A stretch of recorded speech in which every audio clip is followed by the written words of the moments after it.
Okay. So I'll start with just introducing us. So we're part of Team 5199, the Robot Dolphins from Outer Space. Thank you for joining us today. And in this presentation, we'll cover key aspects of our robotics competition strategy that lead us to success.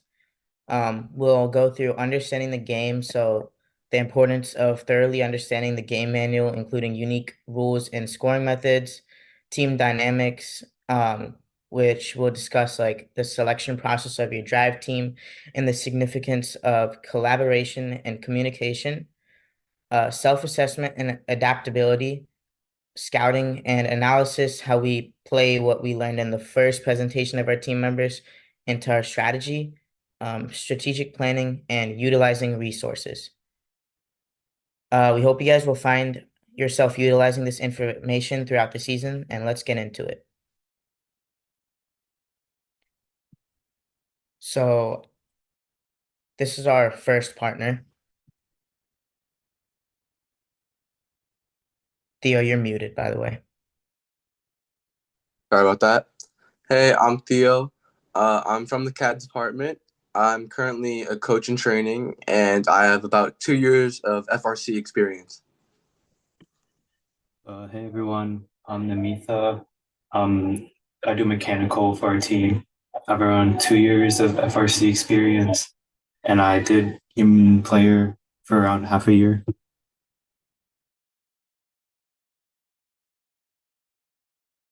Hello, my name is Jacob Gonzalez. I'm the lead video media producer, and for my 2.5 years of FRC experience, I've worked in mechanical, and I have 2 years of human player experience.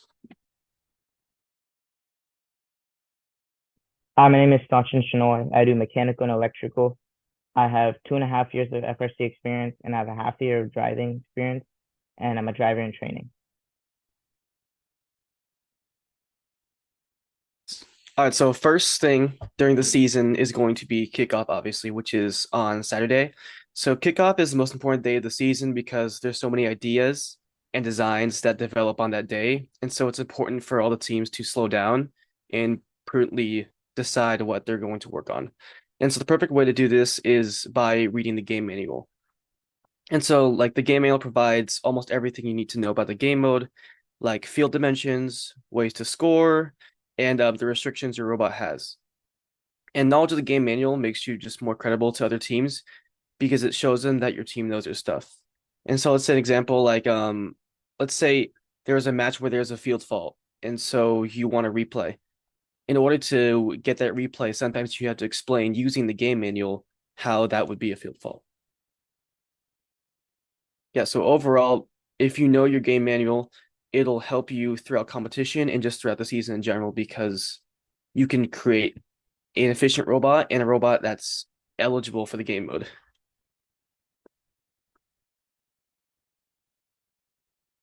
Like so, knowledge of how to score points and how you can get penalties is crucial to success. Like last year, many teams would shoot in the speaker before being ready to amplify, which would result in only 2 points. But as teams moved on to the season, they discovered that amp shots were more important, and so the amp was utilized a lot more during the season. So make sure, and also penalties, if there's also restricted zones in the field. And so like last year, there's a restricted zone in the source. And so if you were stuck in the source in the enemy zone source and the enemy robot hit you, you'd receive penalties. And so knowing this, if another robot is stuck in your source, you can use that robot to gain more penalty points, and as a result, you may win the match. Secondly is game simulation. So it acts like a visual representation of what the new game might look like. And so it could be as simple as a person sitting in a chair with another person pushing it, acting as the quote unquote propulsion. And so this can give you better understanding on the flow and pathing robots will likely be using during the match. So for example, if you guys can bottom right,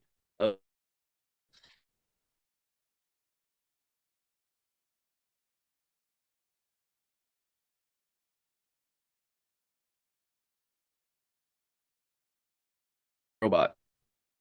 And so knowing build your robot. If it won't break, you can strategy where you can this air ground.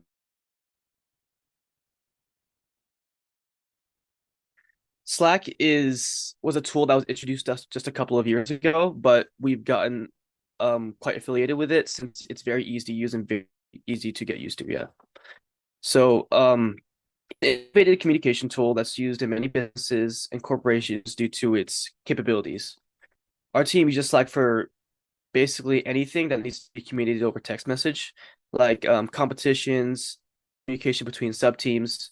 Maybe you want to make a chat for one robot for one season, or any other like miscellaneous channels that you want to create in order to organize your team. An example is if you want to send a robot reveal to the media team so that they can review it before we post it on YouTube or Instagram, you'll send it to this media channel. If you can see on the right hand side, it's highlighted already. You'll send to media channel. That way, the right people will be able to access that data. And another example is, let's say manufacturing. Let's say someone wants to manufacture a part or a part's already done. It'll be sent to the manufacturing channel in order to be reviewed by other mentors and other people who want to manufacture other stuff. Slack is also very good for strategy because you can share scouting data with other teams. And I remember there was a person back on the scouting slides asking how smaller teams can scout more efficiently. So the way you can do that is through Slack, where you can actually join another team's scouting Slack and you guys can share scouting data so that maybe some holes you didn't fill during scouting, you can cooperate with other teams.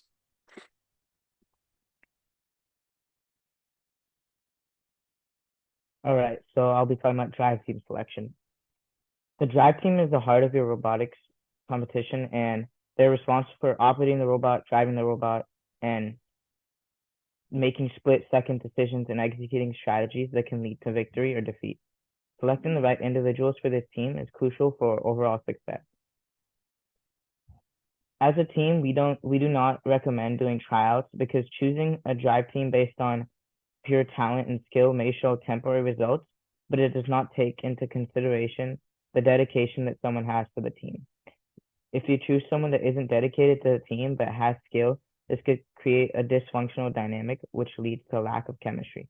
It may seem logical to hold tryouts, but in the end of the road, it doesn't seem as a positive success for our team. Key qualities to look for is excitement and engagement. So look for students who show enthusiasm throughout the year, not just during the competition season, but this includes participation in the off-season activities, team building exercises, and a willingness to take on various roles within the team. Engaged members are most likely to contribute positively to the team culture. An ability to go for mistakes and communicate is another positive key trait that we like for our drive team. This resilience is vital in a competitive environment where mistakes are inevitable. Encourage a culture where mistakes are viewed as learning opportunities rather than failures. Communication skills is another key trait. Effective communication is essential for a drive team. Members must be able to convey information quickly and clearly, especially during high-pressure situations. Establishing clear communication protocols can help streamline operations during matches. Motor skills development. While motor skills are important, they can develop over time. Dedicated students who are engaged and willing to learn will often pick up the necessary skills faster than those who have initial talent but lack of commitment. Consider providing training sessions to help develop these skills in your selected team members. Next slide. Competition day. So these are some key things that you want to be looking for. Preparation is key. The first day of competition is often filled with excitement and nerves, and it's essential to have a solid plan in place. Review the game manual thoroughly to ensure everyone understands the rules and strategies, and make sure all team members are aware of their roles and responsibilities for the day. Self-assessment. Here are some questions you want to ask yourself before the competition begins. Each team member on the drive team should assess their own capabilities. Where do you feel strongest? So this could be in the match.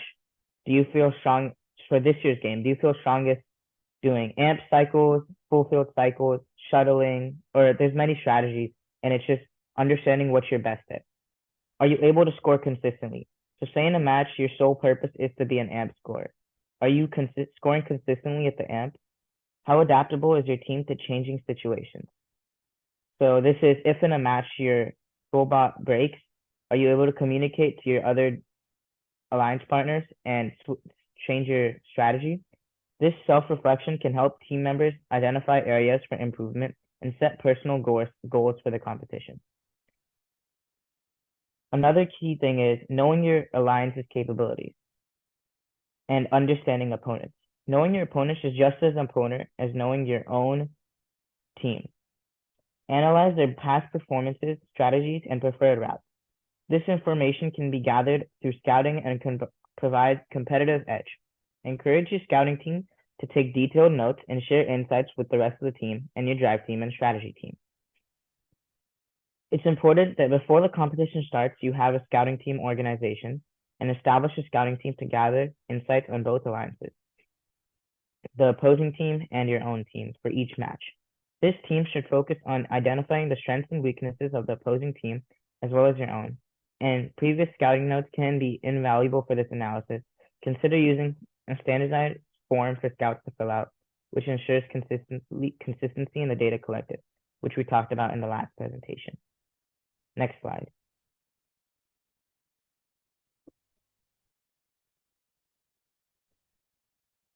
This is a continuation of competition. So building on to day one experiences, the second day of competition is about refining strategies based on what we learned on day one. Review match outcomes and discuss what worked and what didn't work. You can go through stuff that you did wrong and learn from your mistakes and adapt. This debriefing session is crucial for continuous improvement and can help the team adjust their approach for remaining matches. Collaborate with each match's partners and engage in discussions with your alliance partners to strategize before upcoming matches. This collaboration is crucial for developing a cohesive game plan that leverages each team's strengths. So this can go from collaborating with your partners before the match starts, deciding who's doing what auton, what route you're taking, what you're going to be scoring, and whether someone's shuttling or defending, and so on. Make sure to establish clear communication channels with your partners and to facilitate effective collaboration. Contingency planning. Be prepared for unexpected situations and discuss specific roles, strategies, and have backup plans in place.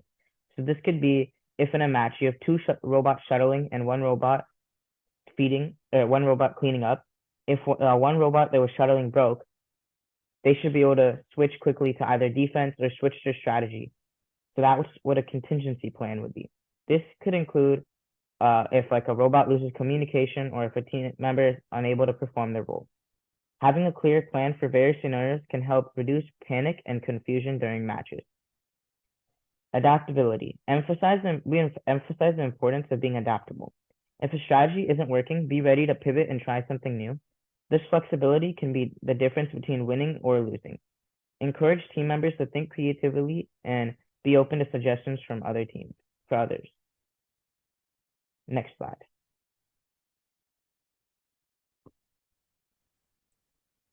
So along with using personal scouting data, your team would also want to use tools like the Blue Alliance and Statistics to develop strategies.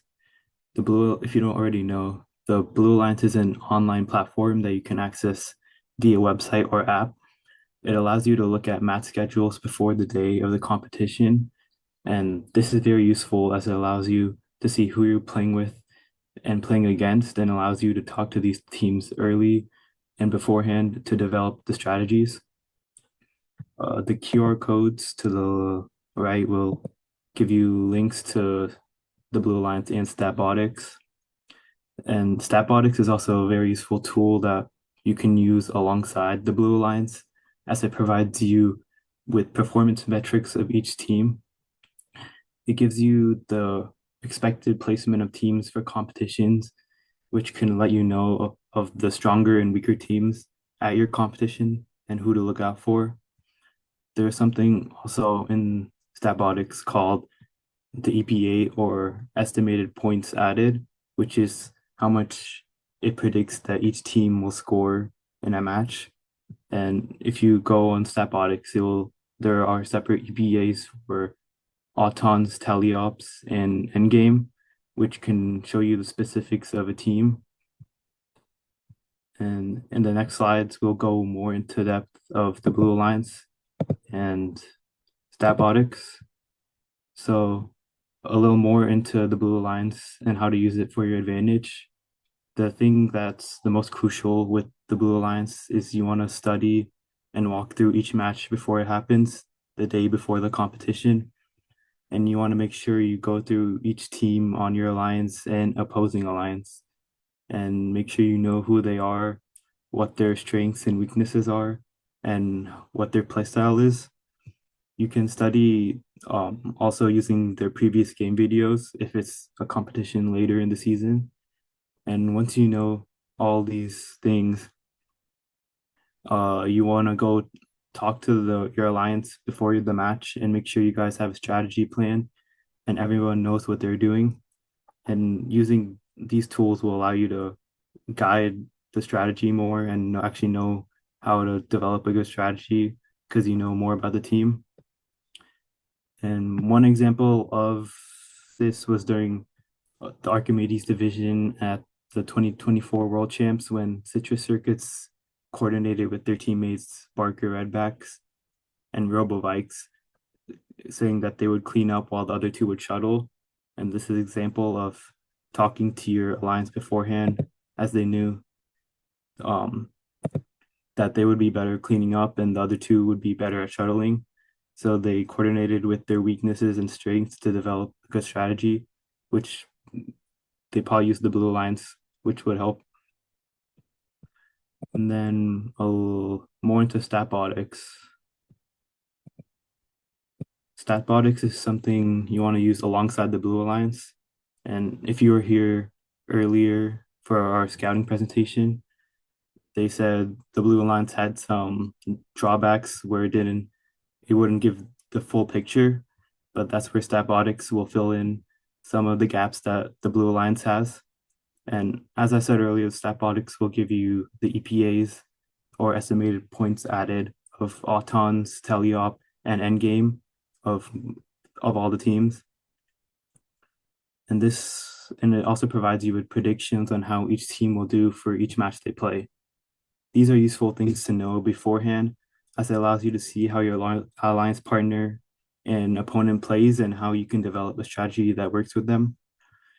For example, if you know that Statistics has a low percentage chance of you winning the next game, it might be better to go for a climb and secure a ranking point than go shoot more notes end game.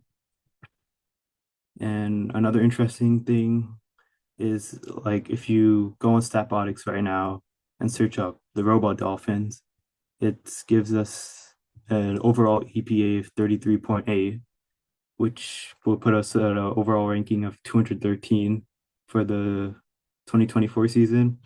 But if you look more closely and see at our end game, it will be 7.1, which ranks our end game top 10 in the world. So it's a really useful tool that you can use to see the specifics of each team.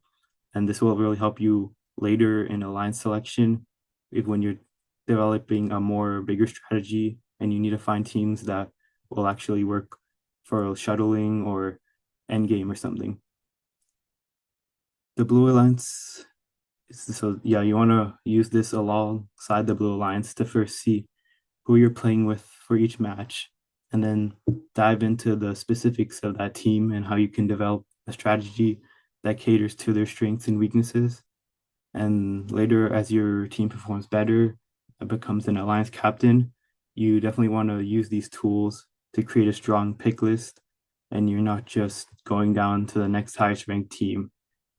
And if you want to perform well and become a top ranked team, you can't do it alone, and you're going to have to talk to your alliance partners every time before your match and develop a strategy by using these tools. So yeah, if you go back, there's the QR codes to get these tools, and you can learn how to optimize them for your team's benefit. We'll give you guys a few seconds if you want to scan them and check them out.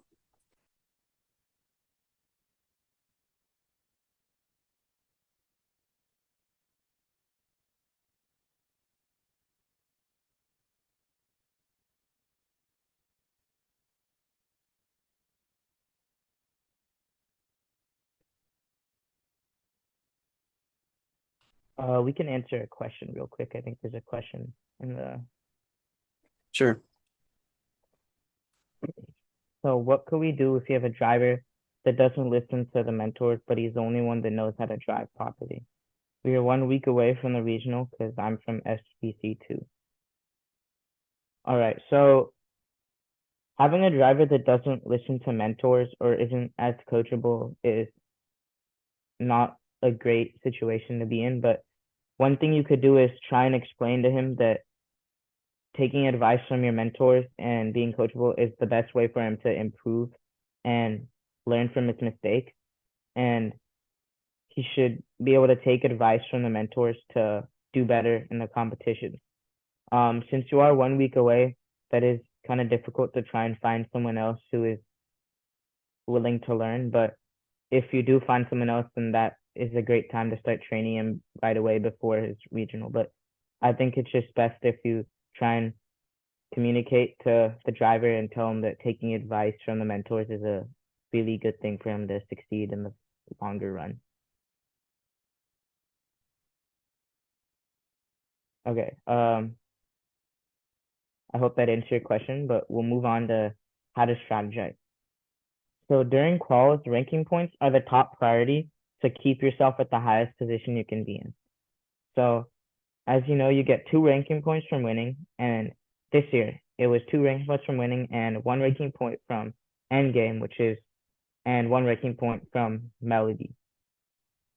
So if in a match you're not able to win and it's not feasible, you should do your best to get as much ranking points as possible. So as we learned before, Blue Alliance is a powerful tool for strategizing. So this is where it comes into play to know whether you aren't as feasible to winning a match or not. This year, for example, at Title Tumble, an off-season we were at, one of the matches, we knew we were up against a really strong alliance. So we were aiming to get the ensemble and melody ranking points and guarantee our climb ranking point at the end. So we got our partner to climb at 40 seconds to ensure that we'd get our climb RP. So using videos and statistics of previous matches to see what your opponents are like, you can be able to tell if you have a higher chance of winning a match or a lower chance. So before each match, walk through the strategies with your team and your partners and discuss what worked in previous matches, how you can improve, and what you plan on doing in the next match. This could include both offensive and defensive strategies and encourage team members to share their thoughts and insights through discussions. So visual representation. Drawing out strategies can help clarify complex plans. So this could vary from drawing out what paths you're going to take, what your autons will be, where you're going to climb. Use diagrams to outline autonomous paths, scoring strategies, and this visual aid can enhance understanding and cooperation among alliance partners.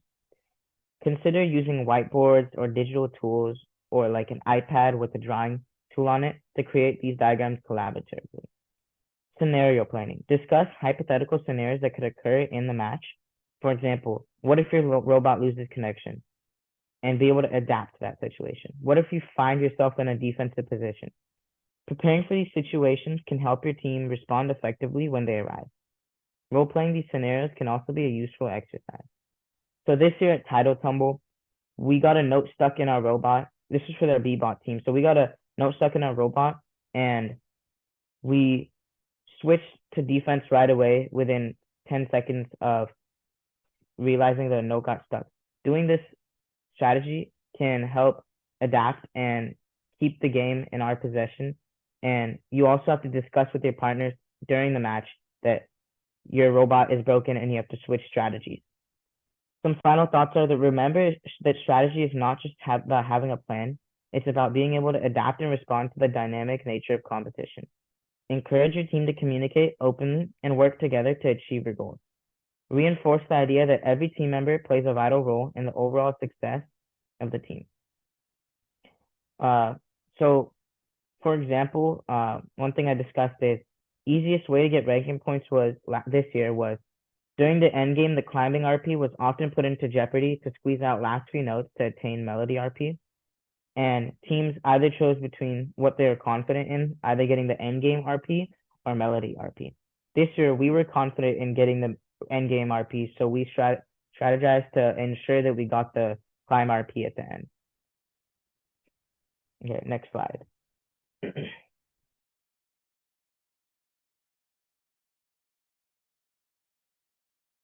Sachin, tell me which slide you want because you kind of skipped ahead a little bit. Just do drawing it out. I kind of briefly mentioned drawing it out.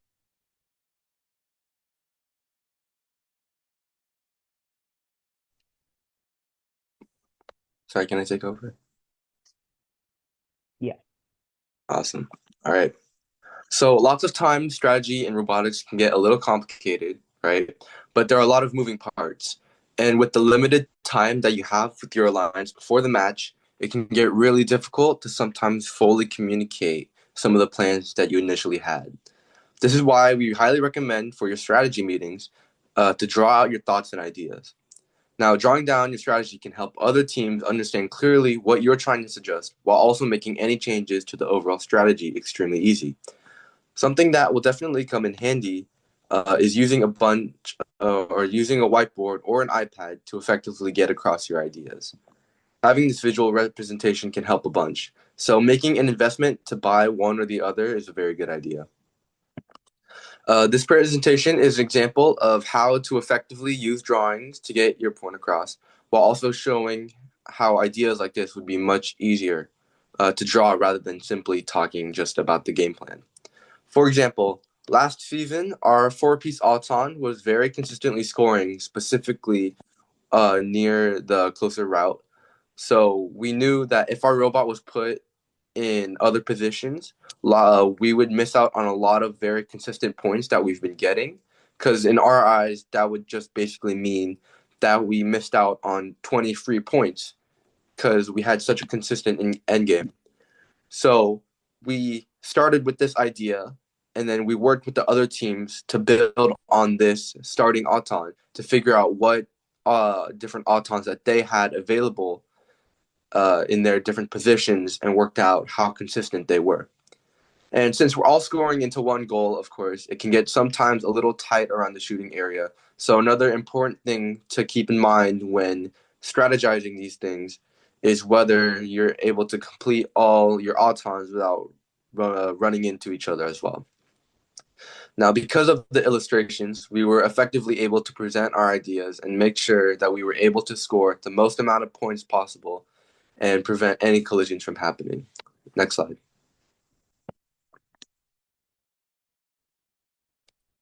Now, okay. Before going into your strategy meetings, you should always, no matter what, come into them prepared. Lots of times, the Blue Alliance app comes in handy and Statbotics for these situations, thanks to its ability to display data of all the teams in your competition. It's useful in figuring out important statistics, and you should walk through your team on how strong your team is going to be and what each team is best at to formulate a basic strategy. The Blue Alliance is also really handy for figuring out your opponents and who to look out for during the match, which could really shake up your initial strategy. These strategy meetings should be held multiple matches before the game, which makes sure that nobody ends up fumbling to figure out what they're even going to do as they're in queue for the next match. Now, make sure to strategize only about their very next match. So don't approach a team if they're already trying to figure out a strategy for another match that they have ahead, even if the match that you have is the one that you need to strategize about. Sorry, I don't know. So there are times when you're going to have to work out a strategy with a team while in queue, and that's all right. But it's just sometimes how the game goes. But what I would recommend to do in this situation is work with another team, the other team on your strategy. Then, as you're in queue with the third team, fill them in on what the strategy is and their role, because they won't have time to strategize with you. So you just need to give them the information so they can so they can pull it off.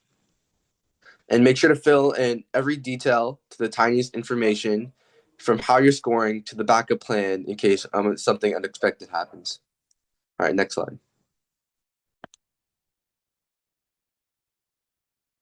Of course, lots of times, despite your backup plans to your backup plans to your backup plan, something will definitely and always go wrong, which is the whole basis of what adaptability is.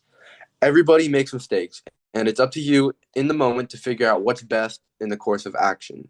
These characteristics can what make and break a team. So let's go through a few scenarios that will pop up pretty often that you should be prepared for. First scenario: what if your robot is able to move, but it's lost the ability to score, meaning your shooter broke down, but your swerve is still up?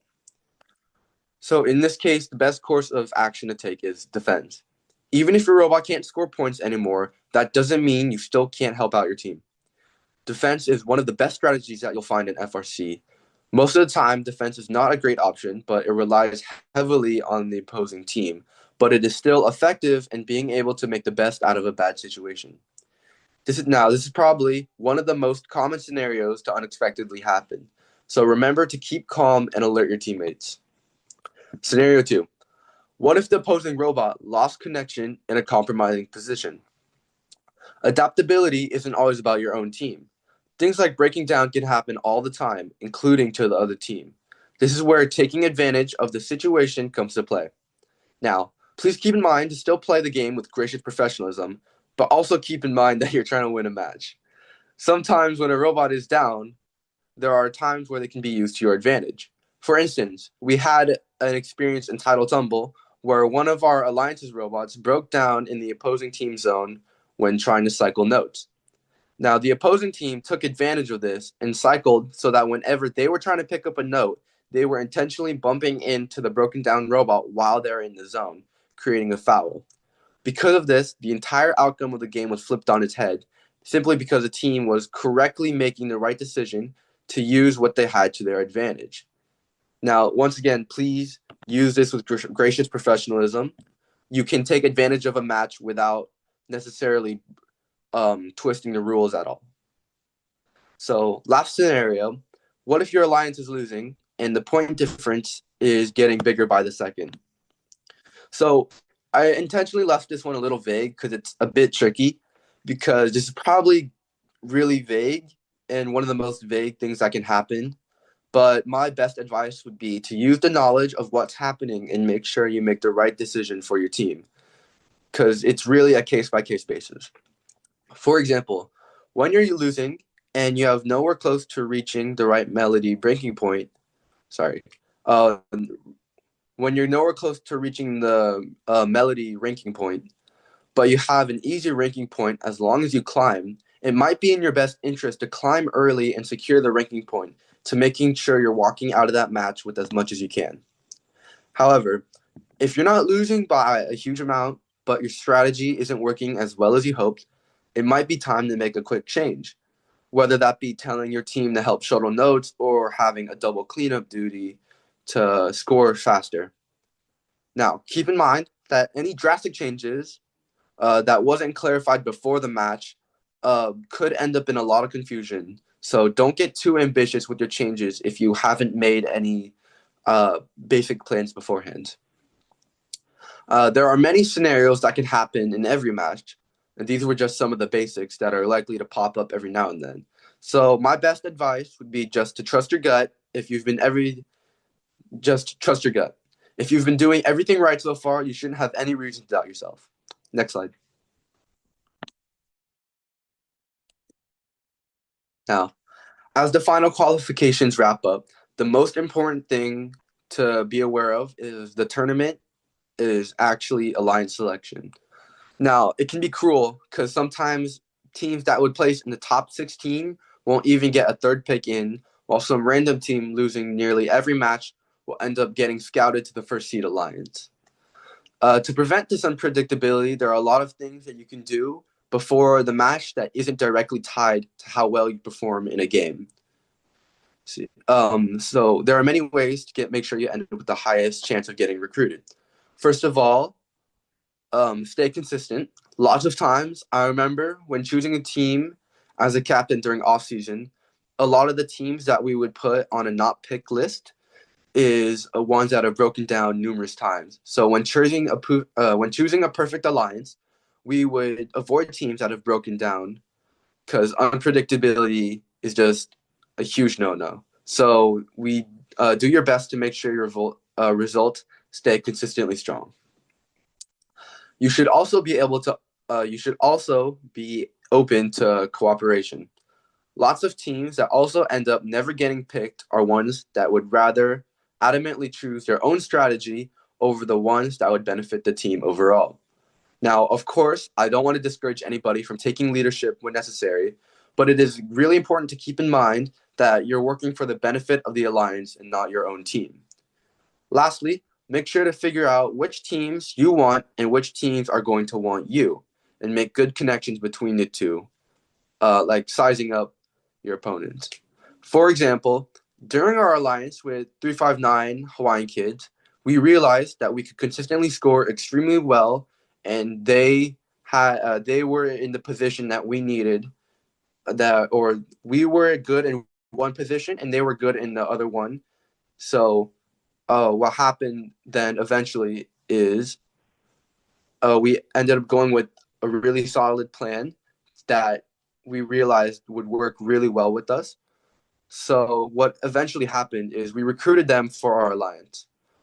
Now, it's important to know sometimes you are not the first choice that teams are looking for. So also be aware of the other teams that might take priority over your own. Next slide.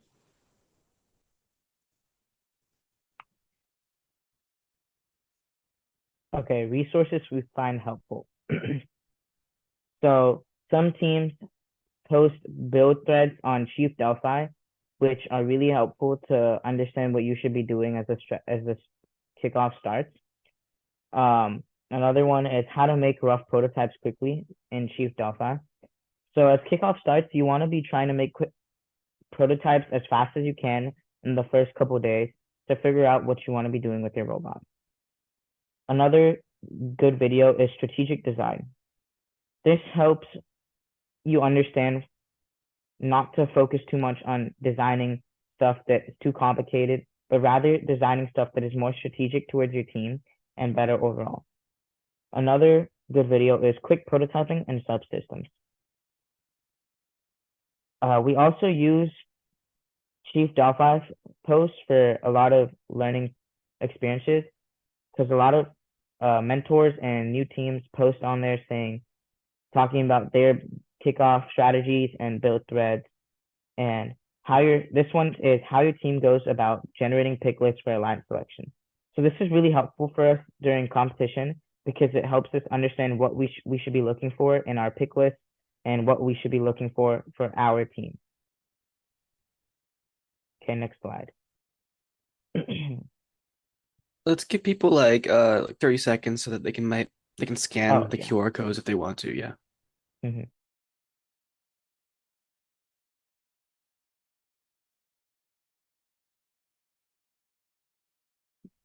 Hi, guys. While we are doing this to give the audience some time, we are running out of time, but you are super welcome to stay. So we just have one question, but you can, definitely write it for them. I don't know if you would like to add something else so we can wrap it up. I think the one thing is that these slideshows, I saw a question. He said, "Can we get copies of today's presentations? We'll put them in our Instagram bio." And so if you go to Instagram, it's at Robot Dolphins with no caps. You can access this presentation if you want to look back on it. Perfect.